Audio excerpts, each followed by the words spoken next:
today we've had a massive eruption at Mount Stromboli there in Italy. And I'm looking at the pictures of it right now, Mike. I feel sorry for those guys. That's a big one. Now this is a volcano that does erupt quite often, you know. It does. It does. But how do you feel about Italy and just off? Well, here's the problem. Even with that eruption, right? They know the magma is spreading underground. People are forgetting about the airport and the smoke coming up from the roads, the strips in the airport, the repairs they were doing. They forget about the ground temperatures being so hot the gardens were totally fried overnight. That whole area, right? The entire area is active, which means when it blows, it's going to crack all the way to the waters. So you're looking at all those coastal cities being overtaken by water. Also, we know that there's a shift happening in the Atlantic. Yes. That's connected to the larger areas. For example, like those who are familiar with Yellowstone, right? Mm-hmm. It could easily start to activate these deep calderas just like Yellowstone. That's why Yellowstone is having the activity it's having beyond its normal and seasonal, signs it shows. It's showing something else. I'm not concerned about the earthquake swarms. I'm not concerned about, the new magma they've been picking up. What I am concerned about is in between Yellowstone and the Atlantic Ocean, you have activity, magma activity that's ramping up. And what that tells me is that the Mississippi, right? If anybody were to go out there and find the declination of the Mississippi, I can almost guarantee in a 2-month period, that declination is going to change. We're going to have landmass uplifts here in the USA. We already have deformations, and the Army Corps of Engineers is not allowed to say a word about the deformations all over the USA, which means we have activity that people just don't want to track. It's kind of like the Gulf. They have fires coming from the floor of the Gulf. All right, people are talking about the hot waters and everything else. Yeah, magma is active all over the planet. Magma is your magma is just pouring out. It looks like a jet engine, right, in the Gulf. That's what it looks like. Do they have a jet engine? A few jet engines coming out of the Gulf. So of course, in parts of Florida, the water is going to be too hot for people to get into. That happened the other day. The water was too hot for people to get in certain parts of Florida. At specific times. Why? Because we have a lot of underground activity, right? So when people saw the eruptions that took place in the Atlantic, tip with ice and all those different places, that means that this underwater activity has really ramped up. Is what that means. We still have nickel being ejected from the ocean floor. Yeah, nickel, lots of nickel, and that implies a crack deeper than we're able to actually go down and see. So do they have the technology, Mike, when they fly over the Earth to see the magma? Can they see? I know they can see when it gets close to the surface or it's coming out of the surface, but I mean, how far deep can they see with they have adaptive technology. Sonographs. Here it is. Back in the day, right, we used to have a some sort of probe to go down there and look, right? Right. Now they utilize the ground itself for sound. There was a long time when submarines had a problem looking through water. Anything had a problem looking through water. Right? That's not the case today.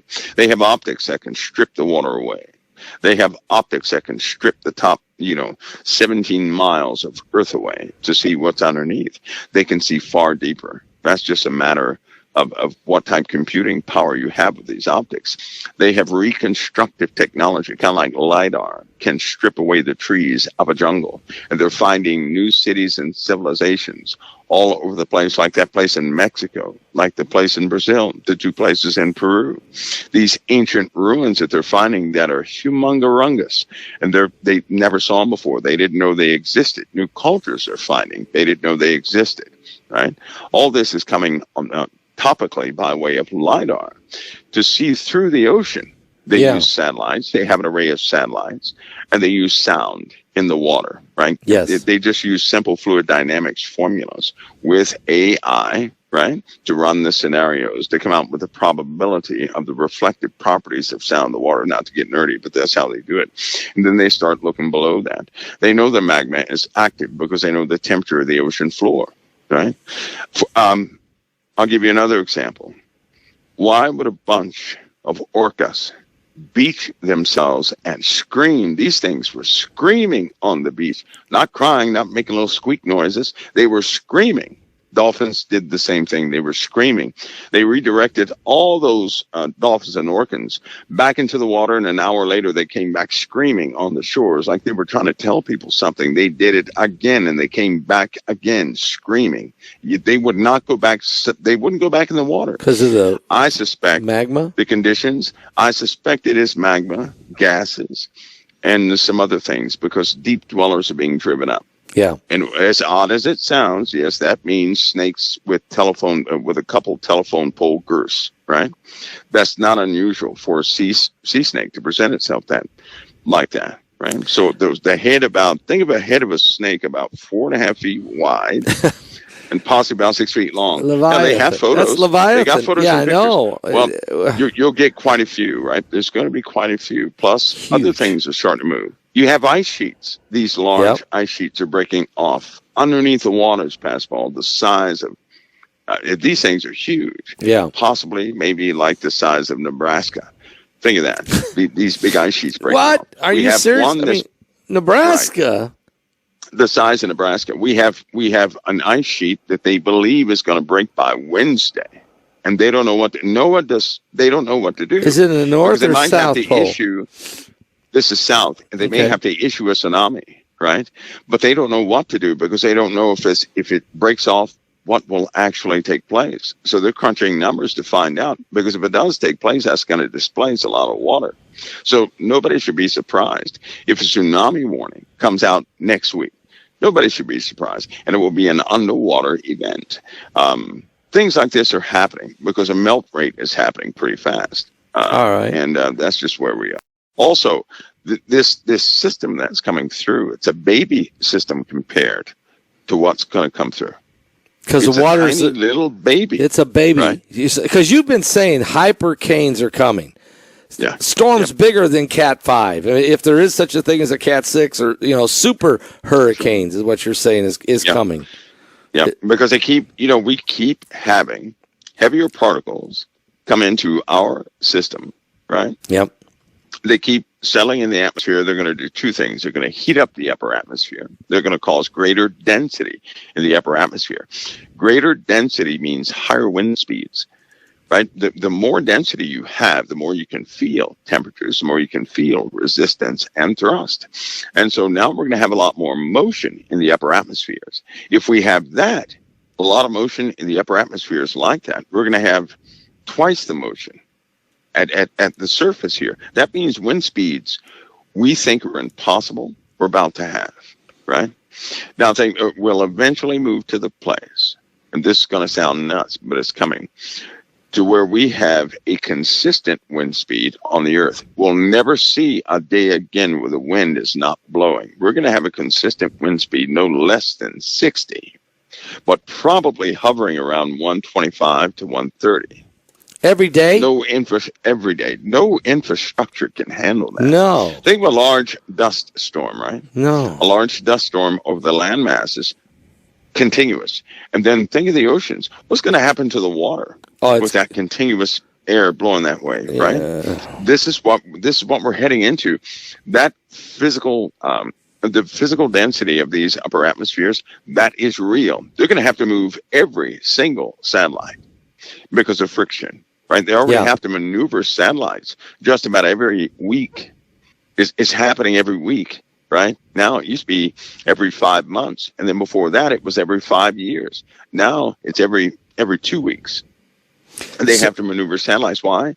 Because of friction. So you can't have a satellite up there, but with all that friction. Right, it'll fall out of this. So Planet X, or this binary system. This thing is coming. There's no doubt. There's no slowing down, is there? There's just no slowing down. No, we live. It is so painfully obvious. We're right stuck in a binary system, right? I'm going to say binary because I haven't seen any third star. But the mathematics is such a telltale thing. If you account for the binary mass of the twin to our system, all the celestial mechanic formulas work without adjustment. Right now, they do not work because 99% of the mass that we're supposed to have in this solar system is not in the solar system.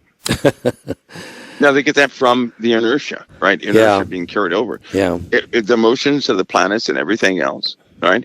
If you model that, you find out that 99% of the mass that accounts for the formulas, right, for torsion fields and inertia and all these different celestial issues or these elements that you have to have for motion, they're offset, right? So you have these constants that you have to throw in there, that you have to calculate, come up with, and throw in there. And those constants, they change every season. That means 4 times a year. Right? Why? Because there's a perturber out there. Right? That is humongous. That is, and if you add that in and estimate its size and its force, and it's all huge. Then all the mathematics works perfcally. That's why they know it's out there. That's because they can't see it. There you go. I think it was in our last, maybe it was the last webinar, said that this thing is huge, maybe 10 times larger than the Earth, but it's dark. It's cold. You can't see it. Yeah, that's right. You can't. And you know how we can't see it? Because they know for a fact, right? Amateur astronomers, they know for a fact that, I think it was a couple of years ago, they picked up this gravitational anomaly or attraction, right? And they found an object that was sitting right there in front of their faces. It was so cold they couldn't see it. And the only way they caught it, they started looking at the mathematics. They started looking at many images. And then I believe it was something happened, a flash or something like that out there by Pluto or something like that. But it happened at just the right time to give this object away. And it was there the entire time. And they couldn't even see it. So... yeah, we face that situation. Now, we may never see that twin. Right. But we may see the solar system of that twin. I believe we will. We're going to see the solar system of that twin. And according to, it probably has all the damages that we're missing here. Because a lot of people look here and they say, well, we should have much more damage than what we have. Now we have craters and everything else. There's no recent damage. Right? I believe this other system has all the damage. Then when you start working out all the dates according to the record in the rock strata, right? Because the rock strata can tell you what the magnetic fields were, the rotation of the Earth and everything else. What magma was doing, was it raining or not? You start looking at that table and you find out this object is starting its process yet again. And this is why we have a problem with the entire southern, that ring around the Earth. That is called the equator, right? That is appointed to be the equator by way of inertia and rotation of the Earth. That's going to be altered because the sun's axis is being altered. It cannot maintain its usual axis. It can't do it. It keeps changing, right? And something is altering the sun. So whatever it is, well, we know what it is, but it has this consistent push and pull effect on everything in this solar system, which is why I'm telling everybody, keep your eyes on Jupiter, because the atmosphere of Jupiter, you know what the hottest part of Jupiter is? No, I don't. The red spot. Okay, and that red spot, do you know that the atmosphere of Jupiter is hotter than any of its interior? They lied about Jupiter, period. But that little red spot, They pulled the temperatures off that spot. They continue to do it. It is incredibly, unbelievably hot. Jupiter's atmosphere, right, can easily be ignited by some external force, even by accident. So and it's getting hotter and hotter and hotter. So is Venus. Right? Yeah. The Neptune is changing, and we have a killer inside of our solar system. It's called Mercury. And I'm just waiting until it's drawn away out of its orbit. That thing is a bullet for Earth, is what that is. You're essentially looking at a big metal ball. And people must have seen Mercury up close. So at some time, will we face the destroyer, right? Yeah.